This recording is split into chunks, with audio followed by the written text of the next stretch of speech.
All right, ladies and gentlemen, it's time for the Red Rain podcast. This is episode 185. And once again, it's my pleasure to welcome in your host, Walter Mitchell.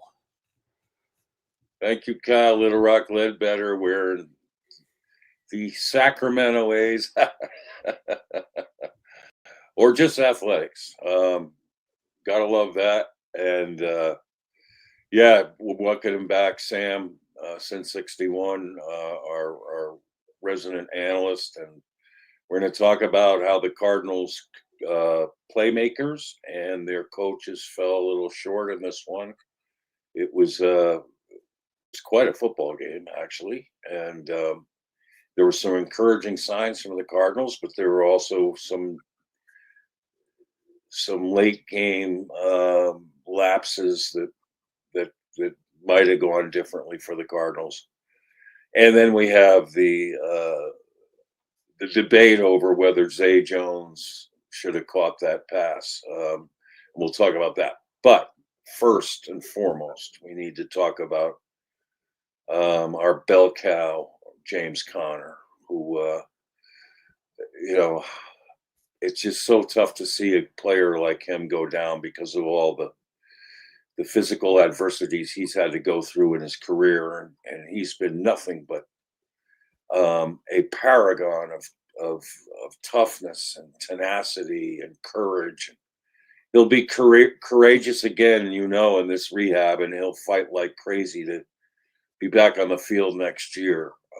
Some are predicting this would be it for him in Arizona. I am not predicting that at all. If you know anything about James Conner, he is he adapts and gets after whatever happens. He came back in tip-top physical shape, and it's just a flukish, really tough play that ruined his season with it's season-ending ankle surgery that he's going to have. Sam, your thoughts on James Conner? Well, they lost the heart and soul of the offense. Right. I mean, the quarterback should be the heart and soul of the offense, but he clearly is not. And without James Conner in a regressing running game, it'll be up to the replacements to see if they can overcome that. And I do think it might be an opportunity for this offense to start focusing on and clicking in the passing game. But they may not have, frankly, the talent to do that. That's from a coaching perspective and a player perspective. I'm not seeing any separation by any of the wide receivers so far this year. But we will greatly miss James Conner. As a fan, I'll greatly miss him, and I hope his time in Arizona is not over. But I'll tell you, he's one hell of a football player. He is.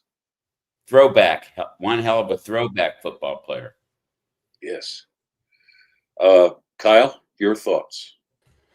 Yeah, James Conner going down with injury is, I guess, not a gut punch to the season, because obviously they can still have a great season. But anytime your leader goes down, and someone who really, I mean, when James Conner first got to Arizona, it was one of those like, Pittsburgh kind of tossed him aside and the Cardinals were kind of stuck in between. But going through this long rebuild, you've seen roster turnover, you've seen different guys come in and out. And for James Conner to always be the leader from day one of the team, and now you've got basically a brand new team. I mean, 90% of the players that were on the team when James Conner first got here are not on the team anymore. And yet for him to still command leadership within that locker room and to still in, what is this, year 5 in Arizona, still have that same reverence and respect.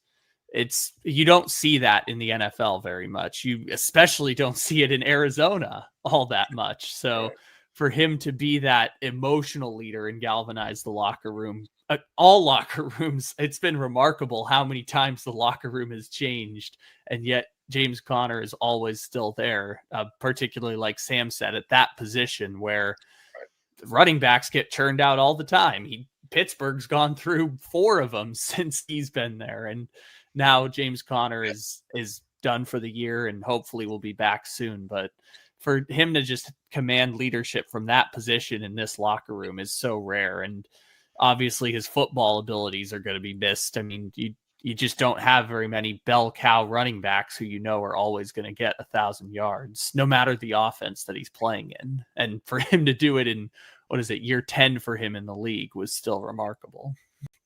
Absolutely. And he was a star in Cliff's offense, and now in Petzing's, made to order for Petzing's. It's going to put pressure on next man up. I think they'll probably elevate, Michael Carter to the 53-man roster, and he brings some juice that we're going to need. And I think we could tap into him as a multi-purpose utility back to go with Benson and DeMercado and Bam Knight. Maybe Bam Knight, gets his shot this year. We saw how explosive he was in the preseason. So, there's talent remaining in that running back room. The question will be now, however, looking at yesterday's game and how uneven the passing game was. I think we only ended up with 149 yards, some excruciating drops, which you wouldn't expect, but they happen. And unfortunately, one of the questions that I have is what I'm getting more and more anxious watching. I've always been anxious watching Kyler Murray as a quarterback. He makes me nervous. Just be honest. Pre-snap, he's just so agita. All the motion they're doing now isn't doing anything. In fact, I didn't see Saleh adjust to motion at all. I think that was one of the mouse traps he had for Kyler, was that, all right, you can motion all you want. We'll have it figured out beforehand, and we're not going to give you a clue as to what our coverage is. And I think they did that really well, and I think it did kind of get Kyler in the check down mode, which he just too often gets in. But it was. My big question is, before we begin the tapes of game plays, I want to ask Sam and Kyle, does a quarterback's nervousness or jitteriness affect the whole offense? What do you think, Sam? Well, that's an easy answer. Of course it does. And then it raises the question from his teammates, can this guy lead us to wins? Not just the question to ask at the beginning of the game, but when games get tight, when you got to drive the field to get a game-winning touchdown, or even get yourself into the red zone. Or how about a team's looking at their quarterback and looking at the dismal season we're having in last season in the red zone? We have no vertical passing attack on top of it. Right. So your answer is a resounding yes, and it reverberates to the fans as well. Thank you. Kyle? Yeah, I'm with Sam on that point, and I guess I'll just add, we've heard countless examples over the year of players talking about going into the huddle and the quarterback just being confident that they were going to go down the field and going to succeed, and that reverberates across the rest of the team, because the tone set by a leader and the projection of a leader's emotions or confidence or lack thereof works well in instilling that belief into their, or lack thereof, into followers. This works pretty much in all facets of life. I mean, sports just being one prime example of it, but that position, quarterback, just commands leadership in so many ways. And so even when a quarterback is not necessarily the quote unquote leader or the quote unquote veteran, that whole position commands so much respect and confidence or lack thereof from their teammates. So I would say yes, jitteriness or lack of confidence or feeling like you don't have the best ability to win often can project onto your teammates or just people who are considered followers, I guess, in this sense. Yeah. My friend P.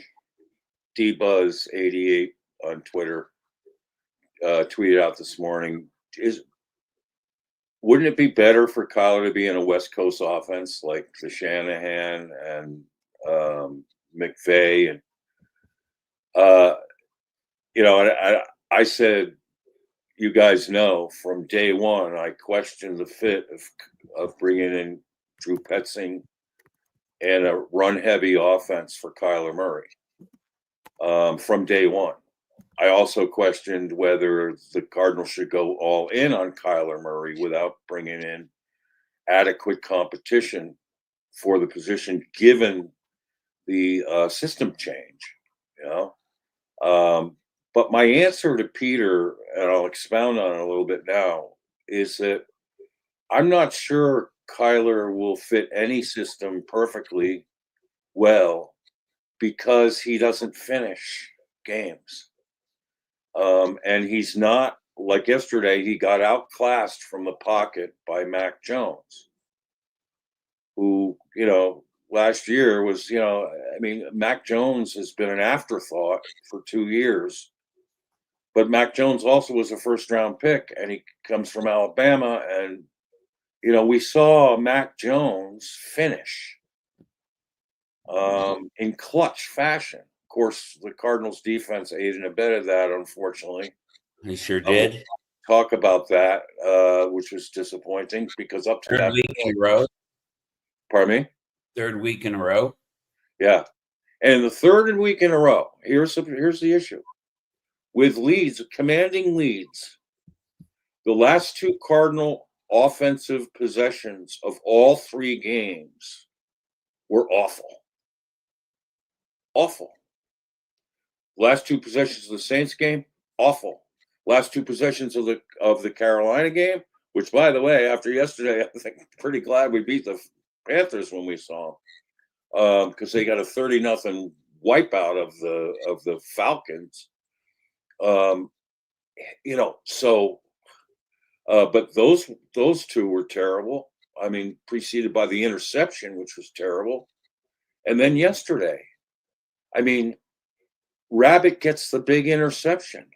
Momentum time, right? It's a tie game. And you go 3 and out.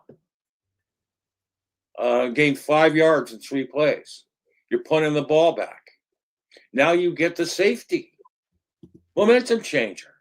They're punting the ball back to you. You're going to get good field position. And you can't close it out. I mean, it was 7 plays and 15 yards. And then the controversial Zay Jones, should he have caught it?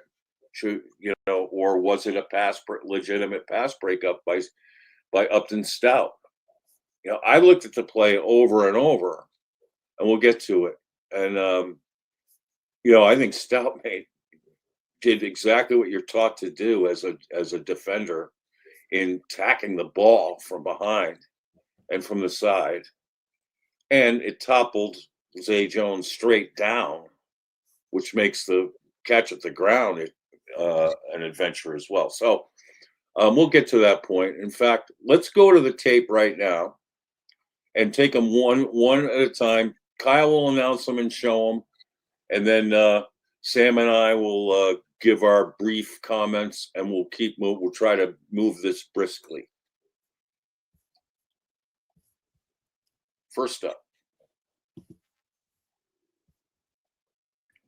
All right. First up, we are going to go with fourth quarter. It's 6-6 at this point. This is the 4th down and 2 play where Mac Jones is going to take the snap, go deep down the sideline. Crazy catch by Ricky Pearsall to set up the San Francisco 49ers in the red zone. This is so ballsy. I mean, credit Kyle Shanahan for having the cojones.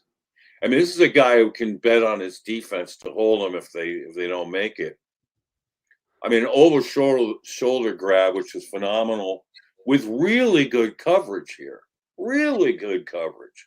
This is dropped in on a dime.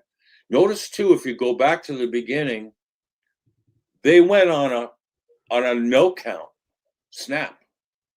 And notice too that Mac Jones takes one step back and just throws it to the perfect spot. Boom, boom, boom. A 3-step drop. Boom. Cardinals were, they weren't sleeping necessarily on the snap, but a no count snap is really good, advantageous for the receivers getting off the press and for the quarterback getting set up to make this throw. And my goodness, what a play. Game-changing play. Right. One of the biggest plays of the season for the Niners. Yes. Set up the winning field goal. Yep. I hadn't really watched the replay until right now, and I'm kind of watching Keytrell on this play. I guess he's kind of giving the outside a little bit. What would you guys say on this play? Because I'm watching Keytrell here. He's trying to take away the middle of the field because they don't want Pearsall coming back. Because it's a 4th down, and you figure he might slant it. I think Keytrell plays this perfectly. The only thing I wish is that he would get a bump. If he gets a bump on Pearsall, this play never happens. You're saying like right here? Yes. Gotcha. Yep. Get physical with him within the 5-yard boundary. But everything else, I mean, he shadows him perfectly. Pearsall was pretty smart there. Cottrell Go ahead. And it takes a perfect pass. Clutch. So then they go next play. Let's just cue it up. Well, for the next play, we're same drive, 4th and goal. Or I'm sorry, this is the drive right before. So 4th and goal, we're going to go Mac Jones dropping back. We've got a blitz coming, 5 up the gut. Throw it out to McCaffrey. Hit stick from Mac Wilson, denying the touchdown. This is a Saguaro special. Let's have Sam comment on this first. Well, it was a great hit by a player, an ascending player. Right. Really had a good game. Really good. The goal line just before the 4th quarter began. Crucial 4th and goal.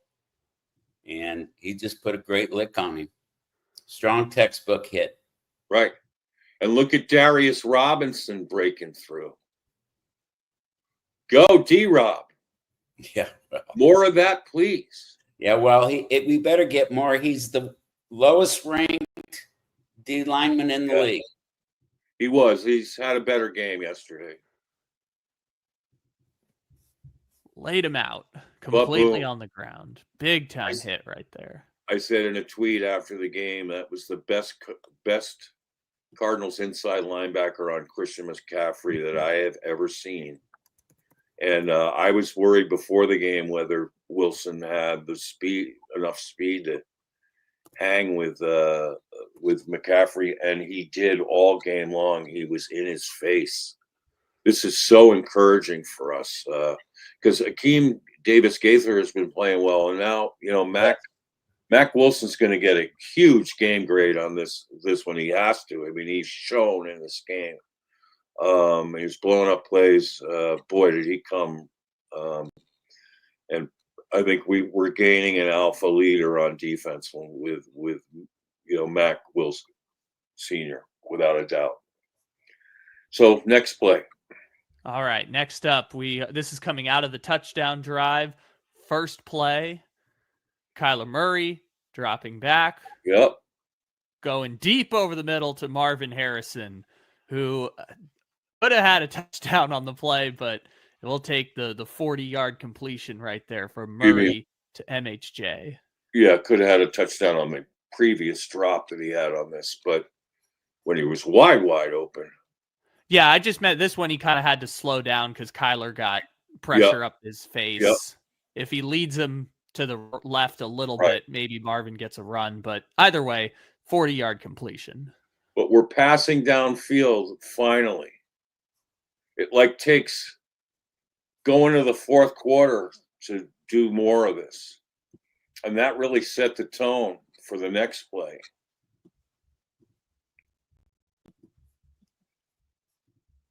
Which we have right here.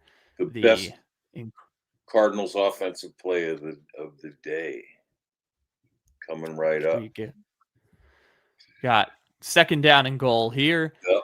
And we are going to find motion, play fake to Benson, back corner, Trey McBride, touchdown, Arizona Cardinals tie the game. Best throw of the day for Kyler. It was absolute dime. Great route.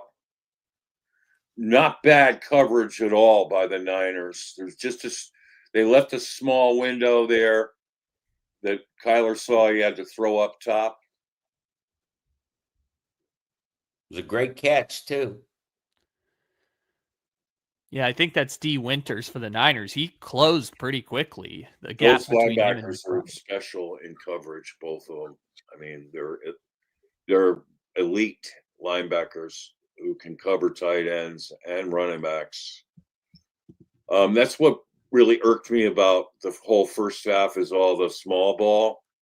It fit in right into the 49ers' strength. Those linebackers are really good, and it also allowed them to just kind of play the box versus the run and the pass in a box, and it was very frustrating. So next play. All right, next up, we are going with the Marvin Harrison drop real quick. Let's get this was the touchdown. This happened a little earlier. This was right before the second and goal. This is just really astonishing that Marvin misses this catch.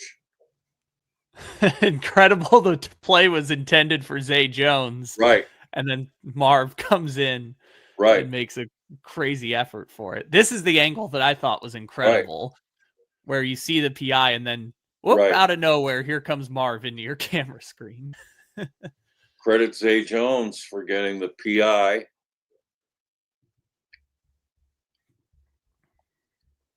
I mean, great scramble by Kyler. Great throw by Kyler. Great throw. Yep. So Marvin was doing that football. Now Kyler's in attack mode. Why wasn't it like this earlier in the first half? It was just none of this. None of it. Yeah. Except maybe one play.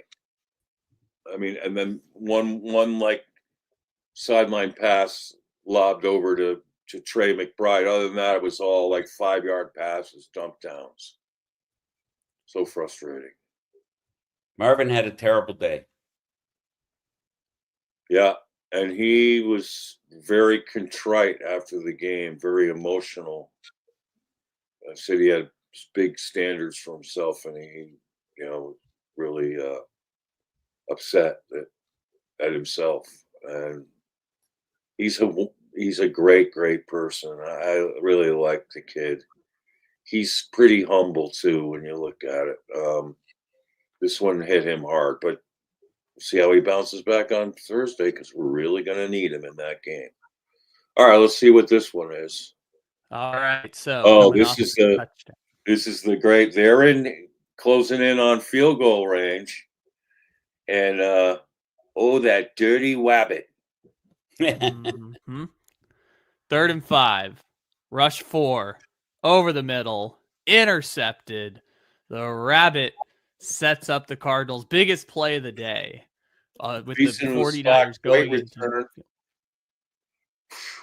Wow, that kid is special. And I was saying from the beginning of this season, that's the spot we really need him if we're going to try to jump routes. That is where he's made to order, although he's so versatile. He could have helped out on the slot and in other areas, but this is where This kid is special. First career interception, and Yep. what a perfect time to pull one down and change the momentum of this game. But like I said, what was tough is, you'll see on the next play a blown third down opportunity by the Cardinals. I'm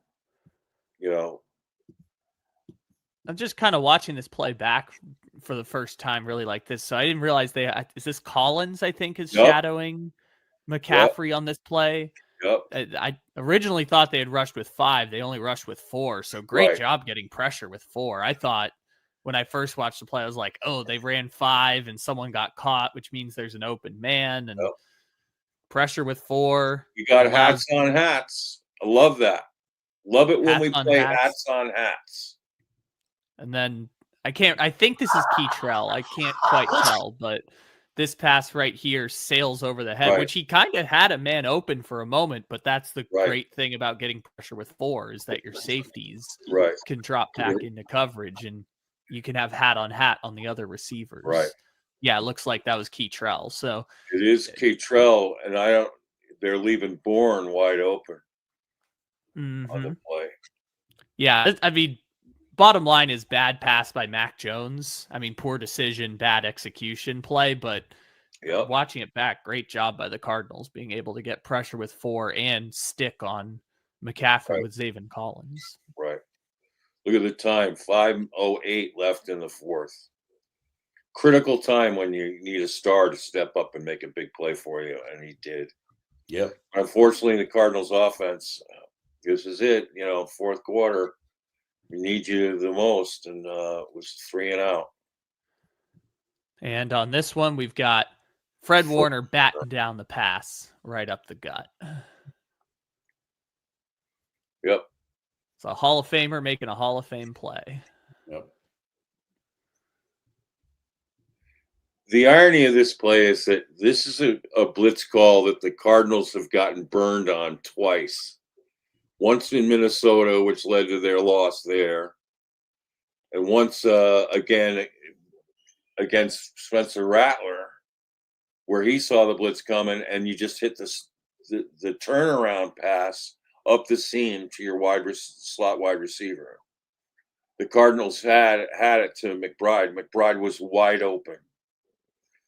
And unfortunately, Warner makes a great play. He does. But I also wonder whether that ball should have been coming out faster and would have eliminated that, giving him the time, because, it did with Sam Darnold in Minnesota, and it did with Spencer Rattler in New Orleans, is they saw it right away is when your slot is wide open right away, throw it right away. So, but anyway, maybe that's over nitpicking. I don't know, but unfortunately, we have to punt the ball back. But then this happens when we punt the ball back. We get a great punt from Gillikin. Awesome. Got Calais pulling through with the safety. Yep. Calais, 2 weeks in a row. Huge plays, momentum-changing plays in the fourth quarter. Gives us the lead. And in a safety, we're getting the ball back with 3:15 and a chance to close this sucker out. Look at him swim right through there. Perfect.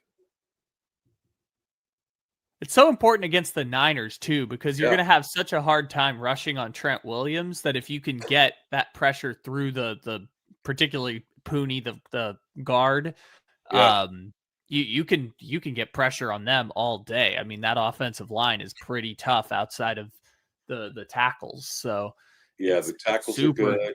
Yep. And then Barch is out for the year, the left guard. They got a rookie from Iowa playing left guard. Connor, what's his last name? But anyways, yeah, you had it spot on, Walter, for going back to last offseason. The ability to get pressure up the middle was going to be so important for the Cardinals. And I know we haven't gotten to see Walter Nolan yet, and they obviously spent first-round pick on him, and Darius has been disappointing, but Calais has been everything they could have asked for and more. And Tomlinson's been pretty good as well, but and everything they could have asked for and more from Calais. Right. Yep, it's Connor Colby playing left. Let's see him right here. See what he does. Connor Colby playing left guard. Well, they've got a double team on Tomlinson with Brendel, the center, who's a really good center. Good job by the two of them. Yeah, they just beat Pooney off the block because you got good block there on Birch. Obviously, good block Trent Williams. You're not getting by Trent Williams, so it's a good job by everyone there. Just Calais beat his man off the snap. Swim, savvy, going for a swim. Yeah. Which outside of the hold, Mac makes a nice play out of it, but obviously negated by the hold. And it should be said that the Cardinals did a good job attacking the run. Really good. I think at the end it was 3.7 average for the Niners and their running game. That's awesome. And Dalvin Tomlinson showed up big time inside versus the run, and so did Mac Wilson Sr. It's kind of wondering where Buddha was a lot in this game. Wasn't the classic Buddha game, but the 49ers, their mantra when they play the Cardinals is where's Buddha and let's go opposite. So I don't know if they were taking that into account every play. But how refreshing is that, the change of pace from Buddha's everywhere on the field to here's Mac Wilson, here's Dadrian Taylor-Demerson, here's all these guys making big plays.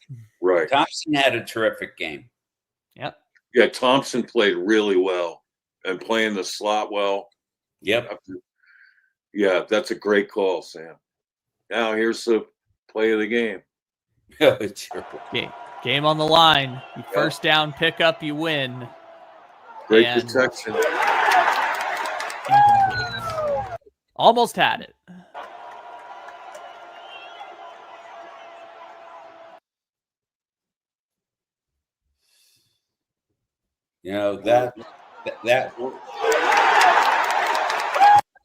That just epitomized the Cardinals' struggles to close out close games. It's a major turning point in the game for me. Well, it was, unfortunately. I mean, I'm arguing this back and forth on Twitter. Everyone says it's a catch 99% of the time you make. I don't see it that way. I think the defender makes a great play on the ball and a hard momentum kind of play that knocks Jones straight down to the ground. It's going to be hard to him to, when Stout got that arm in there, and he's attacking at the top where the, catch point is, Zay Jones has to bring the ball, tuck it in. And in that process of getting hit and having a hand in there and going straight down to the ground because Stout was coming over the top, I think that's a really difficult catch. And my issue on the play was ball placement. I mean, I thought that the pass was underthrown. And it was a little. Yep. I mean, Jones had to wait on it. And the more you wait, the more you're giving up a passing lane to a defender.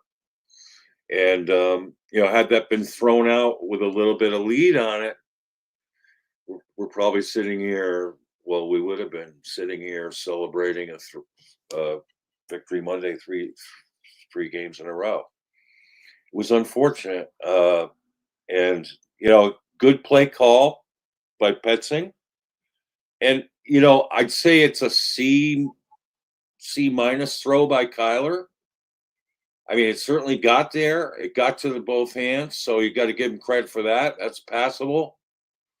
But ideally, in that situation, Kurt Warner will be the first to tell you he always asks his receivers, where do you want the ball? Ideally, you want it a little lower, so you don't have to, Kyler was consistently high most of the game. He was seemingly overamped, over anxious. And, some could say that's nitpicky. If Jones gets two hands on the ball, he should catch it. I think it was really a difficult catch, to tell you the truth. But we can argue that all day long. What do you see there, Sam? Well, I was a little curious there because I thought maybe Kyler threw it kind of high, just deliberately to force the defender out of position and give Jones a free lane to the end zone. So I don't know, was it catchable? Yeah, it was catchable. It was a terrific play by the defender. But it forced the Cardinals to punt, and then they got in their prevent third week in a row. You could write a book on the Cardinals, right, when it comes to close games. And why they would do that, why would they go into the prevent to prevent a field goal, is beyond me. Right. That's my most disgusted. And I don't think they played a disgusting game, but after watching this soft zone 3 weeks in a row, right, I get it. You're doing it the other two games to stop a touchdown. Okay, that might be a reason, but why in the world would they go into a prevent so quickly to stop a field goal? And we saw what happened. Yeah, and here it is. Go ahead, Kyle. We got every play. It's just pitch and catch. And too bad the punt wasn't a typical Gillikin down it. Wide open. There's that Rabbit making a play. Wide open. This is tough. Look at these zones. It's just a gimme. This is a 2-foot gimme for Sam at the Scottsdale Country Club. That's right. I mean, sort of a little bit better covered, wide open. Now you're in field goal range. No one's assigned here to McCaffrey. It's the play of the game for them. No one there. Sets up the game winner.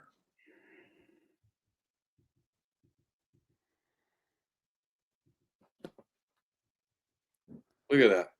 Made to order. That's the epitome of what a soft zone looks like, gang. Yep. And that's a play the Cardinals love with James Conner. Oh, the irony. It's a play, and they love it with Trey McBride, too, the little short screen. But this first play was unbelievable when they just had Tonjes wide open in the, didn't even have to wait 2 seconds, get the ball out. You got 10, 12 yards right there. And this is where coaching comes into play, right? How about setting the tone for this drive with this play, and it's going to be there because the Cardinals' tendencies of what they've shown the last 2 weeks. Oh, Kyle, absolutely no, it's going to be wide open. Kyle Shanahan knew that before the opening kickoff. Right. And so he had Mac Jones prepared for the 2-minute drill. 100%. I mean, this is a perfect 2-minute drill by your backup quarterback who hasn't played much in 2 years and is playing large. And the amazing thing is that in 2 games, Mac Jones has more passing yards than Kyler Murray in 3 games. How does that happen? And he has a higher QBR. He has a higher RTG. Ricky Pearsall. Now, if we're going to be honest, if we didn't know anything about drafts, who's the best receiver on the field yesterday? By far. Ricky Pearsall. Yep. And he's made to order for the NFL these days. You need shifty elusive, guys who can double down in the slot or win on the outside like he did on that 4th and 2. I mean, you've got guys with speed like that who really can separate. And you got, you look at all the best receiving wide receivers these days, they're slot guys, or CeeDee Lamb who can double in the slot, guys like that. Armand St. Brown, these guys, Puka Nacua. Now the Niners have Ricky Pearsall.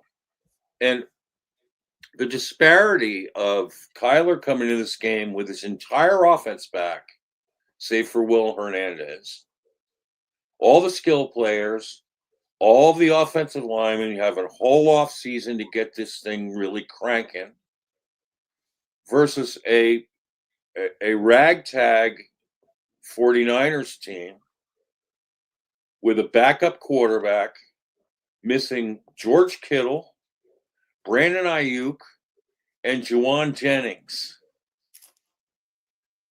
And this is the kind of success that Shanahan can dial up. This is like Cliff Kingsbury in Washington. I don't know if you've noticed, but every time he plays Marcus Mariota, they have lopsided wins. This is with backup quarterbacks. Cliff was great at it with Cliff. In fact, here's a jarring stat of since the Green Bay game in 2021. Tied for the most wins against the NFC West for Cardinals is Colt McCoy with 3 wins in 4 chances, all on the road, all in lopsided fashion.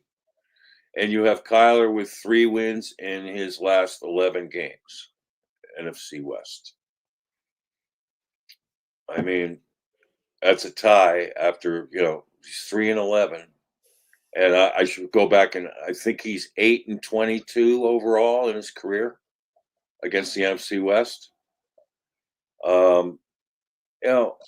Got to win in your own division, and unfortunately, here I'll go back to what Peter was asking about Kyler and systems. If you don't have the poise and you don't have the finishing ability that, like Mac Jones showed yesterday, by the way, he was injured. He was nursing a knee injury, and he came up big to do that. Notice how they got the ball out quick, so that they couldn't let the Cardinals sack and drain the clock. That was huge. How Shanahan manipulated the Cardinals' last offensive drive to come out of that with still having 1 timeout. That was a brilliant coaching move. But at the end, the Cardinals coaching took a bow and made it too easy for a Shanahan offense and for Mac Jones, who by all rights could have been reeling still from the interception he threw. Instead, he was more committed than ever and more poised than ever. It's disappointing. And I don't know what Gannon, after the Carolina game, said, enough, I promise you we're not going to treat these game-end situations like this again. And yet he did. He and Rouse. So I don't get it. This is where coaching comes in, and I have to say, the Shanahan coached 49ers, and with their share of injury. I mean, Nick Bosa goes out. Yep. Michael Williams goes out. Yep.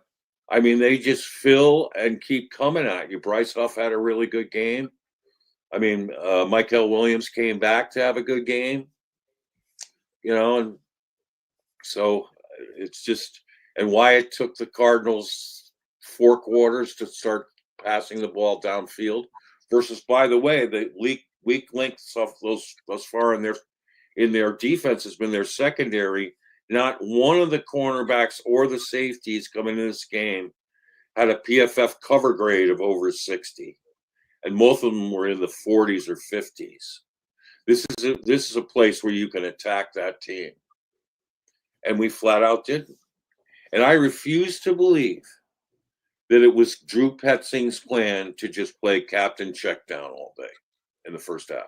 I mean, all that time and possession and 3 10-plus play drives in a row to come out with 3 points is just, and losing at halftime 6-3, and we end up losing the game. It's just really frustrating. So the coaching was a problem in this game. But look at it this way, and I'll finish with this stat. Cardinals are 3 games in. They're 2-1. The offense is 0-3 in late game situations with a chance to close out the game, to finish the game, while the defense is 2-1. So kudos to the defense. Yep. They closed it out twice. They couldn't get the job done yesterday, but that's encouraging that they're 2-1. The offense has got to get off its ass and start playing football and start being aggressive. And so I'm going to ask Sam and Kyle, now that you know that Connor is out, and now that you've seen the Cardinals playing small ball, check down, passing game, what do you do to try to turn this thing around offensively, Sam? Wow. Well, they again, it comes back to the wide receivers having no vertical attack. I mean, there were at least 2 touchdown passes that were dropped yesterday. One was by Harrison, completely open midfield, with no one behind him. Right. Caught it with both hands and dropped it with both hands. And then DeMarcado, on, what was he, on the 9-yard line? Right. That was a touchdown. So if we would have gotten those 2 touchdowns, we'd have had a different narrative today, wouldn't we? I think so. We've only completed, I think, 5 passing plays all season over 20 yards. We don't have a vertical passing attack. Our offensive line without Connor, let's face it, after Connor left, I saw so many defensive players for the Niners in our backfield waiting for Benson and waiting for DeMarcado. Right. They don't have the push. They don't have the drive. They don't have the grit. They're good players. I expect them to step up, but they're not James Conner. So we have an offense that's transitioning between a running ball control team and a team that's desperate to develop a passing attack. And that's up to Drew Petzing, and that's up to Kyler Murray. Right. And together they need to fix it. Right. Especially before Thursday. The worst loss of the year. I don't care what the score is. It could be a 1-point loss. It can be a 30-point loss. The worst loss of every year for me is a loss against the Seahawks. Same. So, Kyle, what's your thought, your creative offensive thought here? Well, for this week, and I think in a way having the short week can serve you a little bit better in this way, but at your best strategy right now, the offense has been humming. This is the style they want to run at first. See how Trey Benson looks in the James Conner role. I'm not saying Trey Benson's going to be able to be James Conner, but you got to figure out what you have with Trey Benson as your number 1 running back. See how he looks with a 25 to 30 touch a game type system. Offensive line's going to need to be a big help. You got to figure out what you have, first of all, with Trey Benson. And then after that, you're going to mix in DeMarcado pass screens. You can set up, Dortch might be a bigger part of the offense at some point, or just someone who can catch short screens to kind of replicate the running game. They're going to have to mix in some sorts of different concepts, but to Sam's point, the wide receivers are probably going to play larger roles. If only they had that go-to slot guy, it would really help them in this situation where you remove James Conner. But the biggest, and obviously you mentioned Carter's going to be called up at some point. They've got this treasure trove of running backs right now, but they've really got to figure out what they have with Trey Benson here, because if Benson can look something like what Connor had in this offense, and offensive line is a big part of running game too, but if Benson can look something like what James Conner was giving you, then this offense has a chance to be top 10 again. But since it's a short week and you only have but so much time to really scheme and come up with concepts, I think just trying to plug Trey Benson into the types of runs and the types of schemes they were calling for James Conner is your best bet in the short term.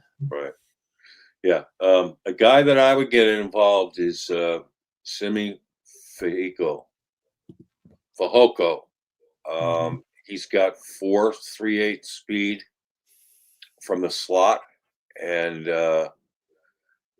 Sam says we don't have vertical threats. Well, if you draft a receiver at number 4 in a draft, you ought to be a vertical threat, and you got to use him as one at times. But I think we also have a vertical threat in Trey McBride. Anytime he goes up the seam, we've seen that he can stretch a defense. So can Fehoko, and he's a guy I think you can look at. I was disappointed we didn't see more of Higgy Bear this week, doing the opposite stuff he did last week. In fact, they were digging in on throwing early to Tip Raymond. As a tone setter, I didn't think that was. I think I would have preferred him, running Marvin in motion and getting the ball to Marv and get him off to a decent start. I would love to see them do that against the Seahawks. Question for me is that will Kyler seem to be psyched out against Leonard Williams and the Seahawks front 4 or 5. Will that be a factor again this year? And I hope Kyler needs to play poised this time. He needs to attack downfield this time, and he needs to escape through the middle, which which would drive the Seahawks nuts. So it's a quick turnaround, which conventional coaching tells you don't do anything majorly different in that short amount of time, and I get that. But for anyone to think there isn't a vertical passing element to Petzing's offense is wrong. And I know Sam agrees with that. The plays are there to do it. It's just, will the quarterback be on page? Will the receivers rise to the occasion? And can they execute under pressure? And so, I think personnel-wise, plus with the backfield, I like to see them, get Michael Carter in there involved with his quickness and ability. I was thinking, why not put Dortch in the backfield and have him, running routes out of the backfield and get him involved too. So there are guys there that you can really work with and get them going. But they've got to put a ton of pressure on Sam Darnold, who's off to a tremendous start. Yep. I mean, get this stat. Quarterback QBR and quarterback RTG. All right, so the QBRs, number 1 in the NFC left so far was Brock Purdy with 80.1. Number 2 is Mac Jones with 85.8. How about that, Kyle Shanahan? Number 3 is Matthew Stafford at 65.4. Number 4 is Sam Darnold at 61.0. And number 5 is Kyler Murray at 57.0. Obviously, Cardinals have to do something about that. But then RTG is really interesting because while Darnold is 4th in QBR, he's number 1 in RTG at a really amazing 104.7. Number 2 in RTG is Stafford at 98.5. Number 3 in RTG is Mac Jones, 98.3. And number 4 is Kyler at 93.3. His running game gets factored into that more. And Brock Purdy is it's like almost flip-flopped. He's last at 92.2, which isn't too shabby. It's not great, but although Purdy, the reason why that one came down is he had 2 touchdowns and 2 interceptions in his first game. So that evened him out, but it didn't stop him from having the highest QBR in that game because he was incredibly efficient. He had like over 75% completions in that first game. So, but anyway, it's a huge win if we can pull it off Thursday, and it can set the table for weeks to come. Because if we drop 0-2 in the division, and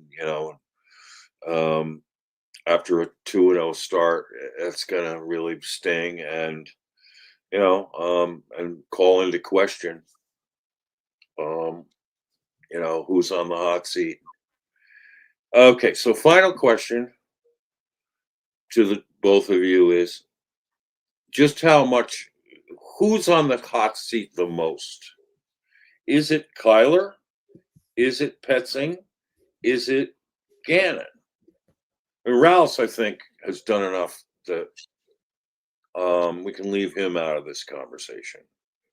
But the three of them, what's your take, Sam? Of the three of them, which one of them do you think should most be on the hot seat? Well, the easy answer is the head coach. It's always the head coach. Head coach manages the team. Head coach picks his offensive and defensive coordinator. And the head coach should demand excellence and success from all. If you want to dive in, it's Kyler and Petzing is a team for me. Right. Is Kyler coachable? Who knows? Is Petzing the right coach for Kyler? It doesn't appear so. Right. So, I mean, if the season, let's say the season ends dismally, let's say again for the third season in a row, they don't have a winning record. What moves is the front office going to make to improve things? Right.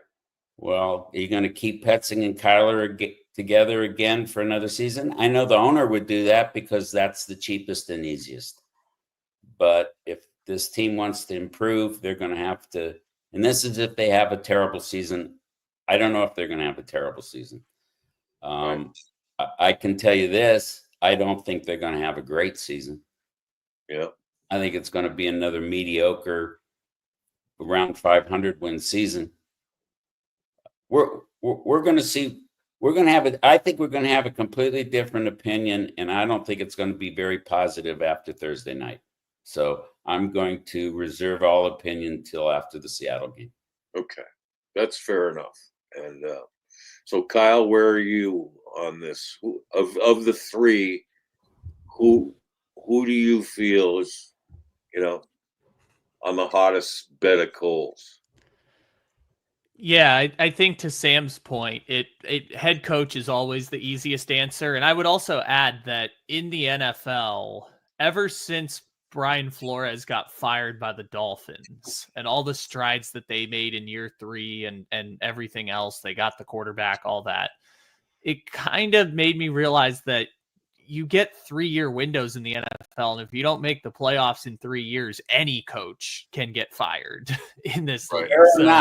Fair or not, that's the book. That's correct. Yes. If you can fire Brian Flores after that 9-8 season with that terrible Dolphins team, you can get rid of anyone or justify getting rid of anyone after 3 years. And obviously Gannon being gone would correlate to Petzing and Kyler being gone. I just think Gannon and this group, they're all connected together. I don't know if they've done enough to, like when it was Sean McDermott a few years in Buffalo, they were able to fire Ken Dorsey because they had built up the reputation to be able to move on from a coordinator. I just don't think the Cardinals are in that position right now. To the Kyler point, Kyler hasn't been this all-world quarterback, but he has been their franchise quarterback, and they don't have a better in-house replacement. As much as people like Jacoby Brissett and say he's going to fit the offense, they don't have a better in-house replacement than Kyler Murray at this point. So if you're making the benching, you're making the point Kyler Murray is not your quarterback going forward. And they can move off of him if they were willing to eat some money after the season.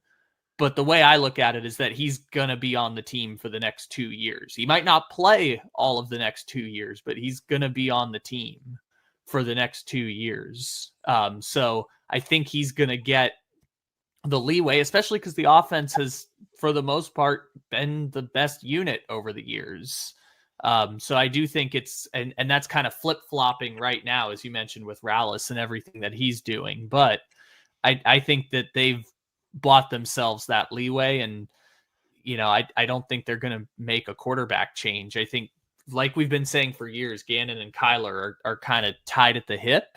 And maybe they would, I just don't think they would fire Petzing and say, well, now we're going to completely change the offense, when if they did that, they probably wouldn't be in the playoffs, which means there would have to be a win now mandate going into next year. And I just can't imagine them reinventing the wheel with a brand new offense at that point. It wouldn't make sense. So I kind of think Gannon is probably the answer here. Some of the criticism of Petzing, fair or unfair, is the predictability of the offense. Well, now with Connor going down, we're going to see how creative Drew Petzing is. We're going to see if Drew Petzing can create an offense with a lot more options, with a lot more creativity, less predictability, without his bell cow. Right. This is an opportunity for Petzing to show that he's a creative play caller, and he's a situationally, sequentially sharp play caller in the mold of a Kyle Shanahan. If he can't create an offense that can at least match Shanahan and match McVay, we got the wrong offensive coordinator. Fair or not, he's not good enough. He's not good enough to be an offensive coordinator in the NFC West. Fair or not, that's right. And when he can improve his quarterback, fair or not, that's the book. That's the NFL Bible. We got to find a new offensive coordinator. Kyler kills the career of another coach. Yeah. The one real regret I have about moving on from Cliff was we never got the chance to see him with another good young quarterback. And look at what, how the Commanders are faring with Cliff as OC. Yeah, we see that now. He won big again with Marcus Mariota yesterday. Putting up close to 50 points. His offense. But, a remark I made yesterday at post game was, this offense looks remarkably similar to me as the offense post the Green Bay game with Kyler playing in it, regardless of who the coordinator is. All the lack of poise, the pre-snap agita, the uneven snap counts that get guys jumping off sides. Kyler has a way at times of making coordinators look brilliant when he does his brilliant stuff, but he also makes them look stupid. When, you think that, oh, wow, they're just running this play to throw a 3-yard pass. Really? I can tell you right now, Petzing isn't stupid. No. Petzing has a plan, and I would be really interested to know if he charted the plays of how often options 1 or 2 that he diagrammed on these plays were being hit and connected on, and why all this check down is happening. Okay, people easily are going like, well, you can't get separation early. That's true of the NFL in so many ways. Separation doesn't happen until you're like 6 or 7 yards down the field.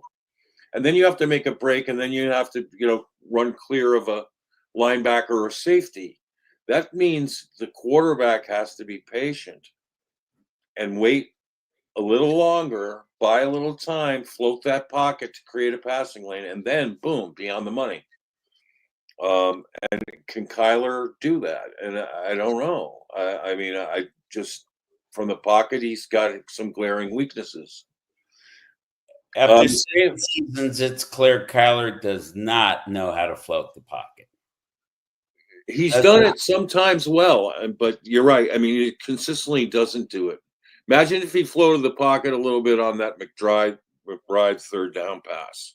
Well, that's where he's terrible floating the pocket on third down when everybody knows what they're going to do. He gets stuck in cement and he just throws it. But, yep. You know, and you know, Warner made a great play. We got to give him credit for that. But he was sitting on it too. It's almost as if they knew exactly what Kyler would do. Of course they did. Yep. So, you know, and it's predictable. But is it Kyler being predictable and not Petzing, or is it both, or whatever? You don't know. But here's the other thing that dawned on me: is we haven't seen Petzing with an ideal quarterback for his system. And I'll tell you this right now: Mac Jones would look good in his system. He sure would. Yeah, and I'll tell you this right now: Sam Darnold probably was the perfect quarterback for his system. And now he's with Kubiak in Seattle, who's a run-heavy guy too, and running a similar offense. Only he's pass-heavy, hits you downfield in ways that Petzing isn't, and it might be limited by his quarterback, which since the Green Bay game has been a mess throwing downfield.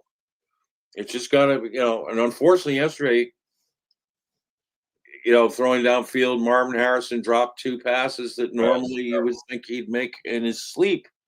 It's just a fluke, but took too long to get, you got to back a team away early by passing beyond the linebackers. And maybe the Cardinals can come out with a plan to do that, and it's in their arsenal to do it this week. But of the 3, for me, it's Murray. I think this is the year you got to decide on Murray. I mean, and, thus far, his first 3 games, he's perpetuated a worry that some of us have had about him being able to finish. And Petzing's mantra to his players always is play fast and finish, which James Conner epitomized. Trey McBride epitomizes. And so I think it starts there. And I think that you have to judge Gannon and Petzing on how the rest of the season goes. But I put a little asterisk on Petzing because he's done a lot of good things. And secondly is the Kyler factor. If Kyler's not really running his offense the way he wants, I'd love it if he has the cojones to go say, all right, let's put Jacoby in there, and let me show Kyler through Jacoby the way I want the offense run. Jacoby knows his offense well. Something like that could happen, and you'd be like, whoa, this is – because the refreshing thing for me was going to see Cliff coach in Washington. Is we saw the way Cliff's offense works with Colt McCoy when he beat the Rams, Seahawks, and 49ers all on the road, all by 10 points or more. When it was just so smooth, no pre-snap agita, just snap the ball, everybody's in unison. And he was playing on a makeshift offensive line and without DeAndre Hopkins. And he was keying in really well on Zach Ertz and James Conner, and he was just getting the most out of everybody. That's what good quarterbacks do. And now in Washington, we're seeing how the Cliff offense really looks. And it was nothing like that with Kyler post Green Bay, with Cliff. Nothing like that. And so that's where I am with it. I think that Kyler, the decision that really needs to be made this year is what to do with Kyler. And people will say, well, who else could you get? There's some good young quarterbacks out there. I'll tell you what, Arizona State fans, you may have a problem on your hands with Josh Hoover of Texas Christian. I've been watching that kid this He's been year. terrific. He is accurate. Yeah. I mean, he's got some big wide receivers and he moves the chains. I mean, he's he is got a really good arm. Sam Levitt, I love, playmaker. You can't act like there's nobody else in the world that can. A lot of people can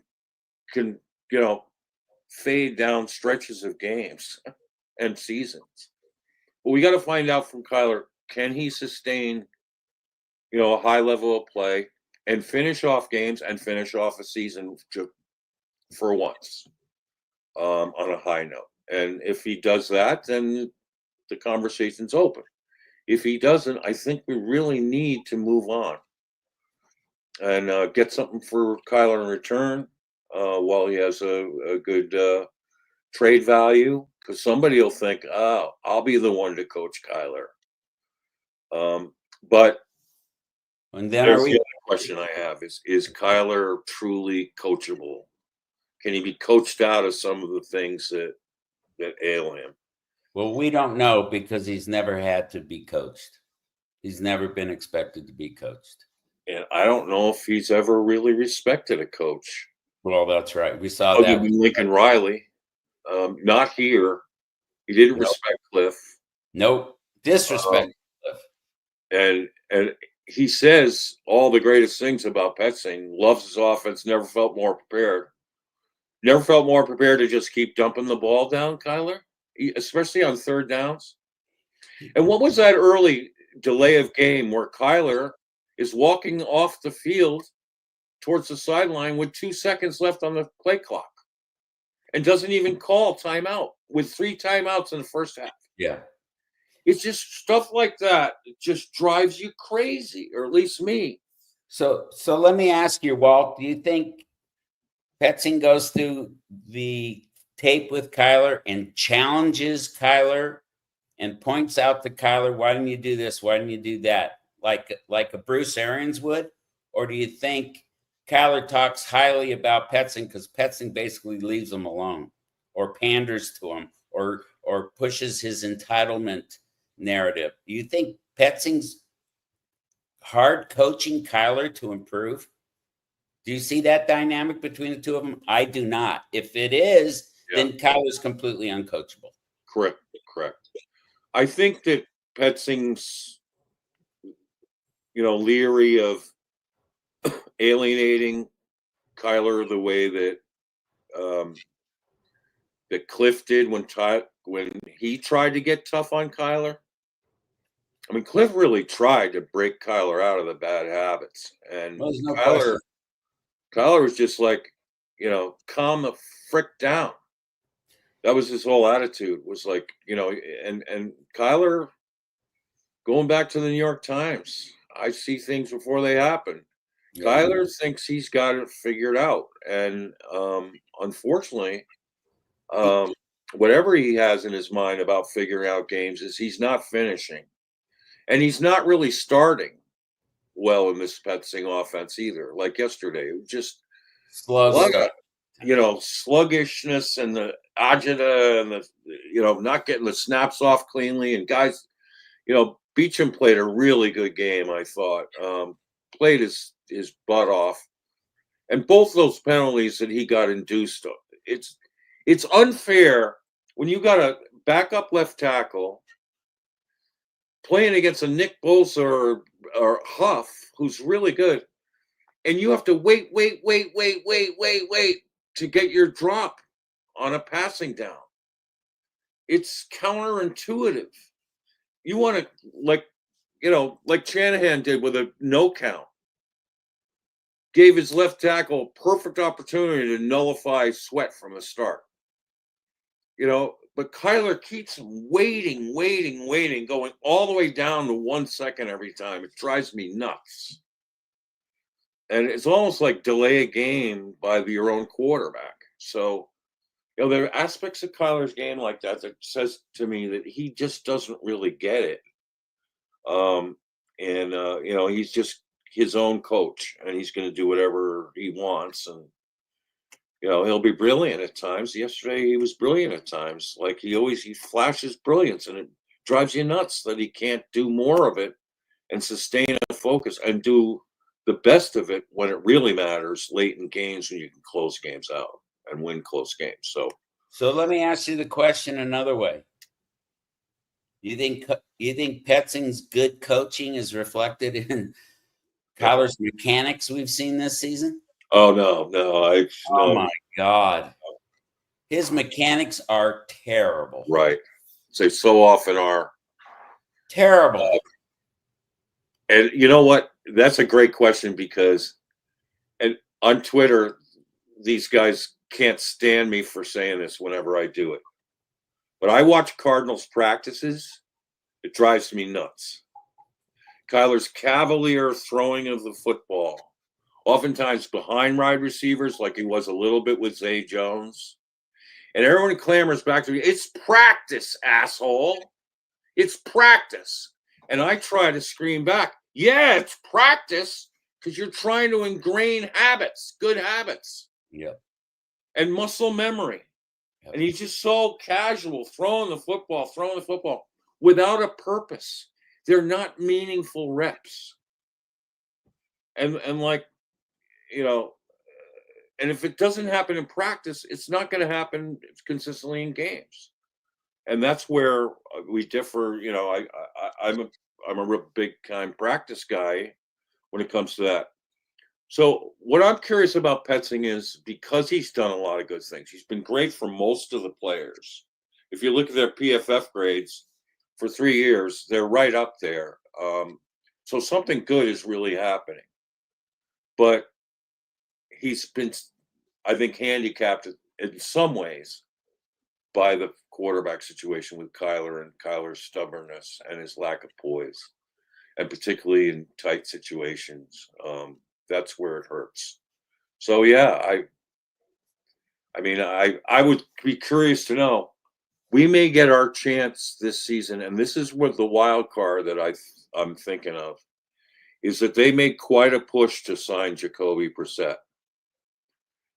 And I heard from a very reliable source, 100% reliable, that there's talk inside the organization that they fear Kyler's kind of maxed out at what he can do.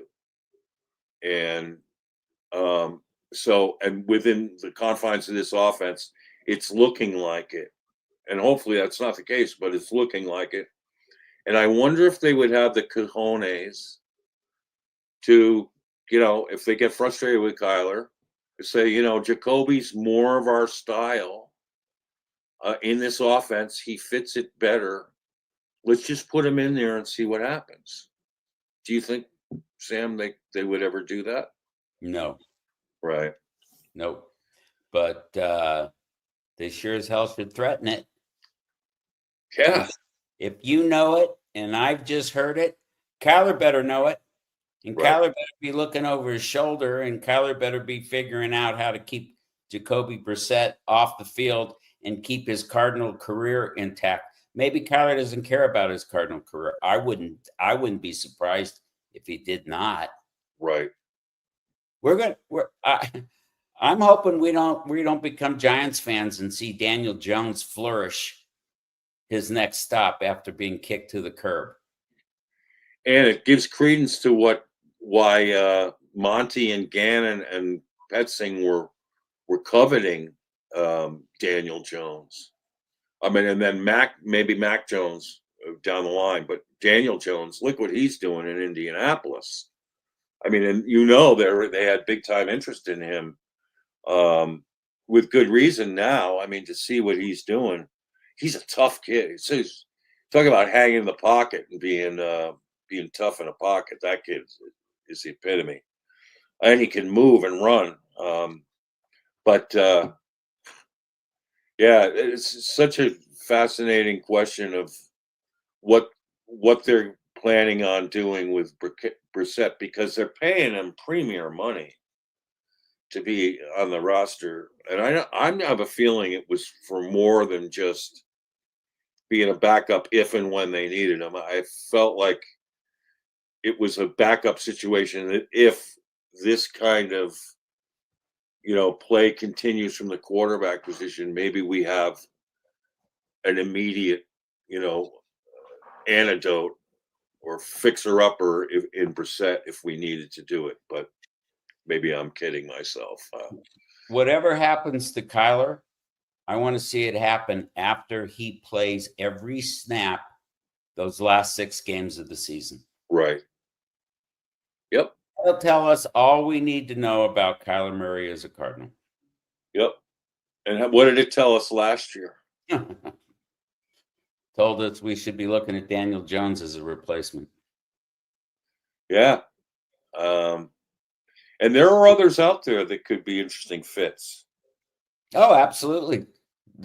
With a minute and 46 seconds left in the game yesterday, Mac Jones completed passes to 6 different receivers. Correct. Pretty damn good. Mac Jones has gone to the Shanahan College of Quarterbacking, just like the kids who left McVay's College of Quarterbacking, Baker, etc. Look how good they're all doing now. They've all grown. They've all flourished. They've all improved. The guy who hasn't improved, the guy who hasn't regressed, the guy who still hasn't shown us what he needs to show us is our Kyler Murray. Amen. That's so true. And I completely concur with that. That's my frustration. And that's why I was calling out Kyler after the game. People on X are pushing back. One guy said, hey, listen, Kyler did everything he could in that game to win it. And I was just like, what? Well, that's someone who was focused on Kyler using his legs to keep plays and drives going because he did not do what he should have done in the passing game. Right. Yeah. And, oh man, it's so frustrating. I don't like the style of play. It's just too frenetic. He's too jittery. And it makes me nervous all the time. It's like, he just looks panicky and ready to make a mistake. And I don't like feeling that way about my quarterback. In some ways, I get it. He's smaller in stature and doesn't want to get, nailed. I get that. But there are smaller quarterbacks that hang in there like Brock Purdy and others who, take a licking and keep on ticking, who realize they've got to at times let a play develop to get it open and make the most of what you have. So, I think it comes down to, just whether if Kyler can finish a season strongly for once in 7 years, then we got an answer. If it doesn't happen this year, no matter what happens along the way, if it's not another, we can go 0 for 7 for finishing seasons. Then I think we got to hop on the back of a new quarterback. Well, and I think explore all of our options because I think there are also some pretty intriguing names out there for head coach candidates next year if we wanted to go in a different direction. But what encourages me is what Rouse is doing with the defense. And I think they're making pretty dang good strides. What do you think about that?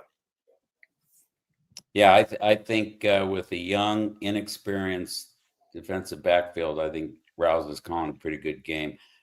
Again, comes down to the end of the games and what his and Gannon's theory is on this prevent, the soft zone. I don't understand it, and every coach in the league is going to be looking for it.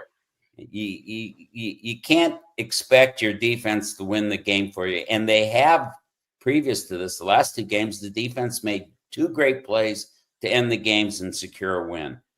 They couldn't do it this game because, you know, they would have had to have created a miracle to stop that field goal. Right. Why they went in the prevent to stop a field goal with that much time left on the clock, I don't understand it. And it for me, it kind of cancels out all the sharp, smart defensive play calling that we have. But the defensive line still isn't getting the pressure they need to get on quarterbacks. And that's something that needs to improve. Back to Petzing, we've got a running game issue. Yeah. And I'm going to be grading him on improving that. I know we lost our offensive line coach. It was the running game because of our offensive line coach, or is it because of Petzing's play calling and ball control offense? I'm going to be watching for that because I think the offensive line has taken a significant step back, especially the right side of that line. Right. Kyle, finish us up. Bring us home. What do you got as a final shot? Excuse me 1 second while you finish.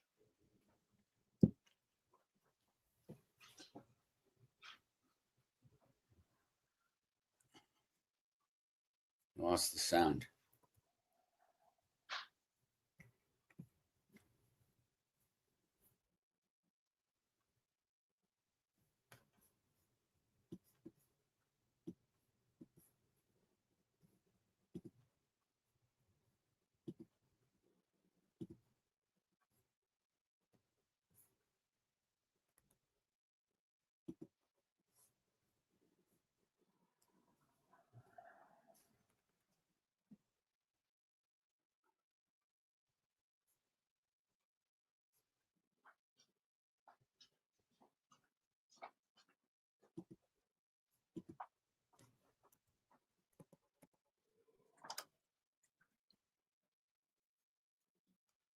Did we lose Kyle?